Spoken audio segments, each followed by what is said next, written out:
यंदा एक अतिशय सुंदर योगायोग जुळून आलाय, तो म्हणजे दत्त जयंती यंदा गुरुवारी आलेली आहे.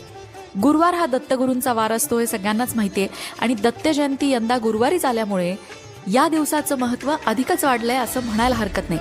म्हणूनच एक इच्छापूर्तीचा उपाय या दत्त जयंतीपासून तुम्ही सुरू करू शकता.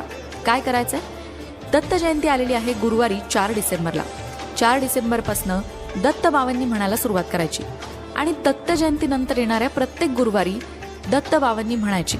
असं 52 गुरुवार सलग करायचं आहे. 52 गुरुवार दत्त बावन्नी म्हटल्याने मनोकामना पूर्ती होते, इच्छा पूर्ती होते असा उल्लेख दत्त बावन्नीमध्येच केलेला आहे. म्हणूनच यंदाच्या या दत्त जयंतीपासून जर तुम्ही दत्त बावन्नी म्हणण्याचा संकल्प केला आणि 52 गुरुवार तो संकल्प पूर्ण केलात तर तुमची इच्छा पूर्ण झालीच म्हणून समजा. मग यंदा गुरुवारी दत्त जयंती आली आहे, त्याचा लाभ तुम्ही सुद्धा नक्की घ्या आणि कमेंट बॉक्समध्ये जय श्री गुरुदत्त लिहायला विसरू नका.